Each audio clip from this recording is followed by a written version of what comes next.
The GBNews Tavern has been declared well and truly open. And my guest this evening, before I introduce him, I want to show you him in action. Let's see him in the House of Commons. Last week, some of the rougher elements of the House chose to refer to the Prime Minister as chicken. I hope we've moved on. However, would the Prime Minister agree with me that it's entirely fair now to refer to him as a lame duck? Yeah! I'll tell him. You see, I said he had a sense of humour, but there's passion in Stephen Pound as well. Here he is deploring the closing down of the bongs of Big Ben. We're going to really appreciate that until the next hour when, instead of the bongs, there'll be silence. And you don't know what you've got till it's gone. We didn't know there was going to be a lift in there. We didn't know there was going to be a lavatory. We didn't know any of these things. Even the Speaker of the House of Lords didn't know about it. So there's something seriously, seriously wrong here. To Parliament, to Westminster, to the heart of our nation, to the heart of our democracy. We need that sound. Stephen Pound, welcome to Talking Pints. Very good to see you. Now, when we think of MPs these days, we think of, universities. Why would we think of MPs? Well, we have to. We're forced to. I'm going to come on to their characters. You have some trouble getting to sleep. But we think of Oxbridge, PPE, nice job in a research office or a think tank. And then at sort of 28, maybe, you fight your first seat, MP at 30. So where does 10 years as a hospital porter, leaving school at 15, working on the buses, going to sea, where does that fit in? Yeah, well, where did I go wrong? Well, this is great. So you left school at 15 and went to sea. Yeah. People used to do that sort of thing. Yeah, well, I didn't have much choice. I had 9 brothers and sisters, and my dad sent me down the bottom of the road to get some fags, and I came back and they'd moved. I mean, no, funny enough, my dad actually took me to the Royal Naval Recruiting Office in Holborn, and it was years later I realised he got himself a return to Fulham Broadway and me as single, because in those days, to be honest, they'd pretty much take anybody. So off you go. You do all these things, yeah. All these different jobs. You say hospital porter, bus conductor, goodness knows what else. And you decide to become a mature student. Yeah.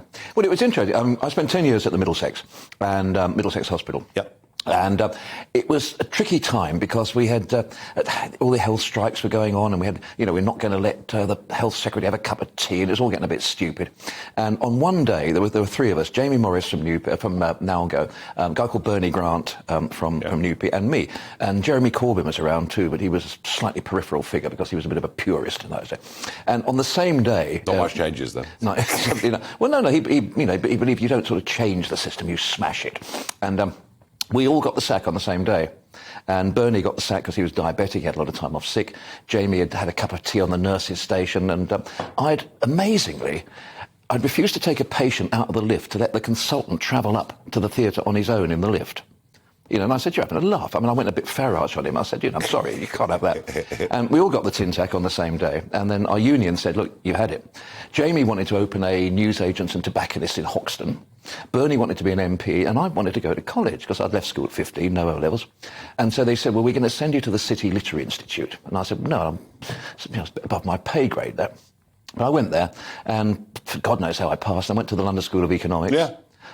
Got a degree. Yeah, well done. And then somebody left it on a bus. It's more than I've got. Are you serious? But you went to Dulwich. I went straight to work. I didn't do university. I went straight to work. And I had no intention of ever getting into politics. Was it anything you'd ever thought about? Well, no, but hang on a second. You went to the same school as Raymond Chandler and P.G. Woodhouse. I know. Although if they were alive, they'd say we went to the same school. Well, I don't know about that. But no, I went straight to the world of work. That's what I chose to do. But you were metal straight, weren't you? I was, yeah. Is that like a scrap metal merchant? It was a little bit more. It was easier than that. It was in London and wearing suits, know. Okay. But Stephen, you finish up, and you've had this sort of blooding with the union and all the things. You finish up as a member of Parliament, and you spend 22 years there as a member of Parliament. I mean, you started off with a little joke about it. What do you make of most MPs? It's difficult because, I mean, you put your... There's some and some, obviously, but... Yeah. No, I mean, the majority of MPs, amazingly, and this may seem counterintuitive, but they are actually motivated by a desire to make things better. There are some who are the most venal, idle, entitled so-and-sos you'll ever meet on God's green earth. And it's, they've eaten rifles, down the House of Commons in your brand new shoes. There are some people who actually feel they're born to it. It's amazing how many MPs are either cousins or aunts or grandmothers, related to other MPs. And Nigel... And that's on both sides of the House? Oh, good God, yes, yeah. Oh, yeah, there's plenty of public school boys. I mean, when I came into the House, we had 3 old Etonian Labour MPs. Probably more than there were on the other side. But, no, I mean... It's interesting because when I was a councillor back where I'm in Ealing, and it was back in the 80s, and I just felt really angry that the investment wasn't coming into the schools, all things. And I just thought, if we're going to do something, basically there's 2 sorts of people in life. There's the people who sit on the sofa and have a moan, and the people who say, well, bugger this, I'm going to do something. And I felt I've actually had to go and do something. And it was... It's a bit like you. You come into politics not because you want an easy ride, because you want to change the flipping system. Absolutely. Mind you, you're much more radical than me now, I have to say. Much more. In what way? You want to abolish the House of Lords? Yes. Yeah. Yes. I'm almost a leveler now. Yeah, but hang on a second. They offered you the House of Lords. No, you're right. Actually, Stephen, you are right. For me, and you're right, I came into politics, I thought the European thing was the wrong direction. Now we've done it, I'm a real radical. Yeah, you also want to bring in proportional representation, don't you? Oh, I think the alternative vote. Do you know what? I think the first past the post system is bankrupt now. We're not really voting, Stephen, in my opinion, for MPs for a constituency. We're voting for or against party leaders. That connection, I think, has been lost. But there still should be, because you would have won a couple of your elections if you'd had alternative votes. Oh, look, What a nightmare! The House of Commons I'm sorry, it wasn't ready for you. I had a lot of fun in the European Parliament, but I could have I seem to remember a speech you made comparing the leader to the president to a wet dishcloth, wasn't it? A damp rag. A damp rag. How is that different to a lame duck? Everyone says I was so aggressive. Well, mine was a bit more paltry, I see. And Vince Cable said that, Gordon Brown had become Mr. Bean. But this is all the banter and the knockabout. I mean, you were there in those years when Labour, and Blair was an astonishing campaigner. Oh, yeah. And with Mandelson, Campbell, you can agree or vehemently disagree with what they did. But my goodness me, as an electoral machine, they were absolutely extraordinary. Well, Tony Blair was also very, very quick on his feet. We were getting a hammering one day on the European Union. And people were shouting out from the other side. And he pretended that one of the Tories had said, what about Norway? And of course he said, no, Norway's not in the European Union. Because nobody had said it was. But it brought the House down. But he's amazing. I remember his first by-election in Beaconsfield. It was the same night as the QPR game. It was a replay. And, of course, he said, can you take me to the most Labour ward? I said, well, there isn't a Labour ward. He said, well, about the most, Labour street. I said, well, pushing it. About the most Labour house. But of course, the first door we knocked on, the bloke said, clear off, mate, we're watching the game. Yeah. And of course, by the time we got to the third door, he said, hello, fellow Hoops fans. So he's a chameleon, was he? No, he was very, very clever. I mean, he knew I was big. My 2 teams are Hamwell Town FC and Fulham, who both play in black and white. He knew about Fulham. them. What a season! Yeah, I know. Well, we're up and down like a was saying. But what a season! I mean, wow, it's been pretty cool. 44 goals for Mitro. Pretty cool. Mind you, Hamwell Town have been promoted too. Have they? I didn't know that. Yeah, no. Next season we're going to be playing in places like Swindon and Truro. Oh, how exciting! No, you're not. You go visit, watch them all. But the one thing about Blair, and it's his legacy in a way, and Iraq, it's never going to leave him, but this is something you feel very badly about too, isn't it? That day, March the 18th, 2003, will haunt me till the day I die. Because people came to my surgery and they said, are you going to do something or are you going to do nothing? He's killed 1 million people. He's gassed the Kurds at Halabja. Yeah. You, the British, drew the boundaries. You created Iraq. You drew the lines in the sand. Are you going to stand by and do nothing? Are you going to walk by on the other side of the road? Or are you going to do something? And that night we had an amazing speech from Anne Clwyd, who had just come back from Iraq, and Tony Blair made the speech which just swept the House forward. And I voted for that. Had I known that Iraq was a pressure cooker, and the minute you took the lid off, it just exploded. I had this vision of like Paris in 1945. Do you remember when the American soldiers came in and these beautiful women in berets and red lipstick were putting flowers down the end of the barrels? But it was a catastrophic error. But I still genuinely believe that Tony Blair acted out of the best intentions there. It wasn't about oil. And obviously it didn't create the Twin Towers, but it's... I think he actually meant to do the right thing, but when Alistair Campbell talked about sexing it up and he talked about, the idea that they could hit us... Well, sheer cynicism of this. It was... Yeah, I'm afraid so.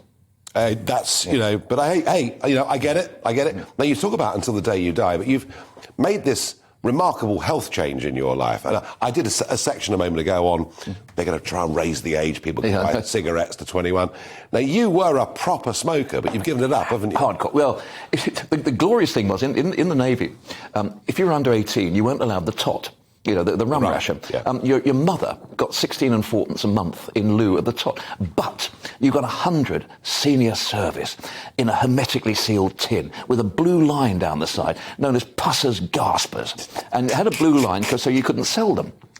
So I think the idea was it actually prevented the Royal Navy paying out a lot of pensions. But no, semi-seriously, when we had the vote, I made a big speech against... I remember. I remember. And it actually... Anyway, that morning, my daughter, who's very young, was walking down from her bedroom with all these polythene bags. And she said, I'm so glad I don't have to do this anymore, Dad.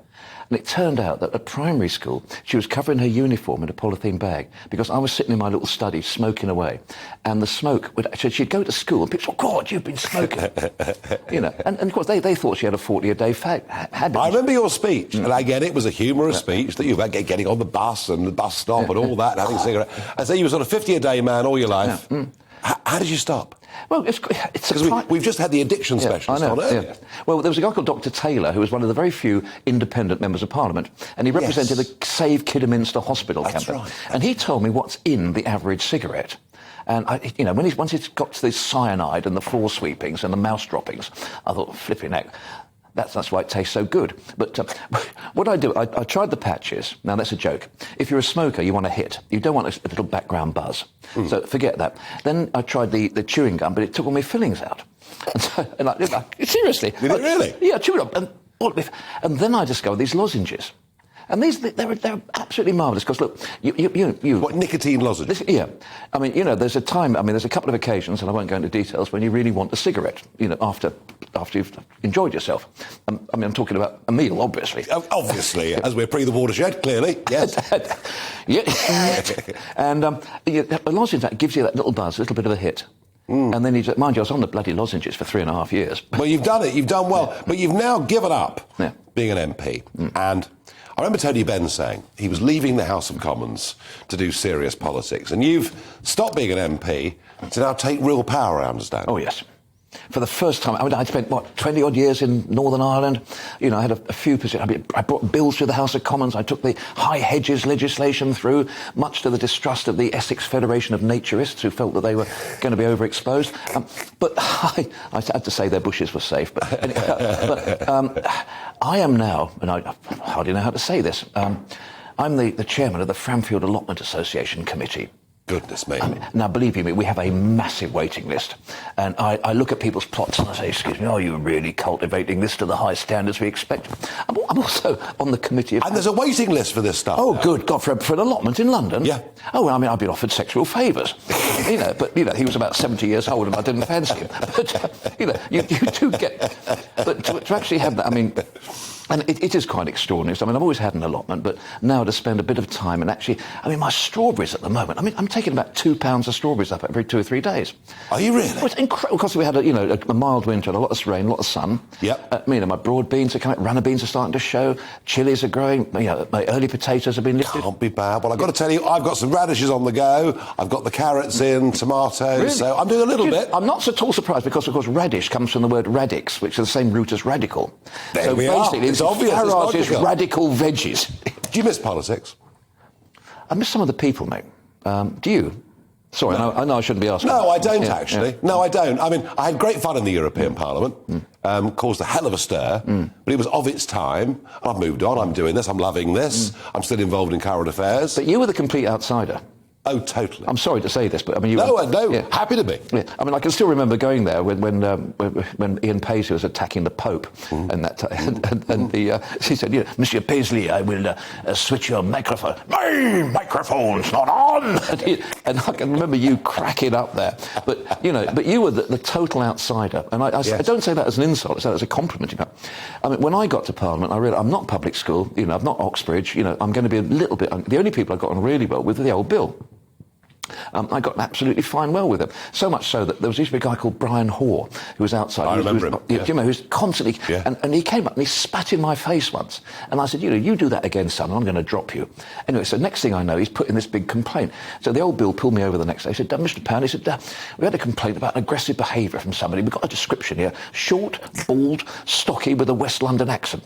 We can't find anyone who matches that description. I love it. Stephen Pound, thank you for joining me on Talking Pints. Oh, it's gone. It's gone. It's all well done, you. Hang on a second, there goes me Jameson's.